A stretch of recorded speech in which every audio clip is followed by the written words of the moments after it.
hard to hear you too. I apologize. The Torture Victim Protection Act and its criminal counterpart, the U.S. Criminal Torture Statute, or the Torture Statute, were enacted very explicitly to comply with U.S. obligations under the Convention Against Torture and other cruel, inhuman, or degrading treatment or punishment.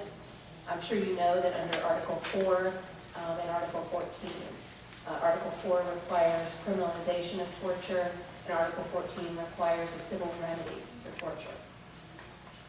Despite their shortcomings, these accountability statutes serve multiple important purposes in the U.S. They provide survivors with voice and with justice. They deter future violations, and they prevent the United States from becoming a safe haven for serious human rights abusers who have committed abuses abroad. CJA applauds the work of the Department of Justice, the Department of Homeland Security, the Department of State, and the Federal Bureau of Investigations in their prosecution, removal, and extradition of human rights abusers. In particular, we applaud the initiation of deportation proceedings last October against former Salvadoran Ministers of Defense, General Jose Guillermo Garcia and General Eugenio Vides Casanova, for assisting in the torture of Salvadoran civilians. Because of the amnesty law in El Salvador, they would not have faced any accountability there if they had not been held accountable for their actions before CJA's suits against them. We also applaud these agencies' work in obtaining a jury conviction under the torture statute against Chucky Taylor, Charles Taylor's son and the notorious leader of Liberia's anti-terrorism unit. To date, this remains, however, the only case brought under the torture statute. We're optimistic that there will be more such prosecutions. In the past 10 years, CJA has brought civil actions in the United States against human rights abusers from Bosnia, Chile, China, Indonesia, El Salvador, Haiti, Honduras, Peru, and Somalia. However, civil actions for torture and other severe human rights abuses have been facing mounting opposition from those who claim that individual officials of foreign governments should be immunized for acts taken in their so-called official capacity.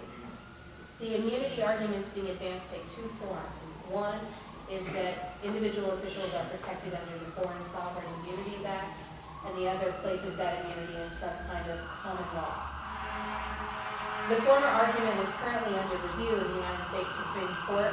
In our case, Yusuf versus Samantar, though both theories were considered at oral argument. The U.S. Solicitor General notably took the side of CJA's clients with respect to the statutory argument and took the side of Mr. Samantar with respect to a common law immunity argument. Essentially arguing that foreign officials should get immunity at the executive's discretion.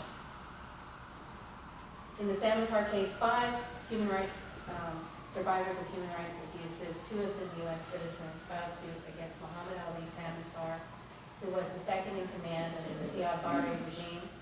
As the head of the military and the Minister of Defense, he oversaw torture, extrajudicial killing, indiscriminate attacks on civilian populations throughout the 1980s. Our clients are either survivors of that torture or their family members were killed during that time. One element of torture under the CAT, under the Convention Against Torture, as it is reflected in U.S. law, is the requirement that for conduct to constitute torture, it must be committed, this is the language of the CAT, by or at the instigation of, or with the consent or acquiescence of, a public official or other person acting in an official capacity.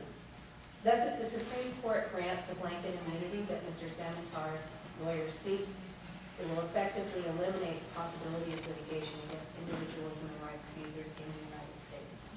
I see I'm out of time.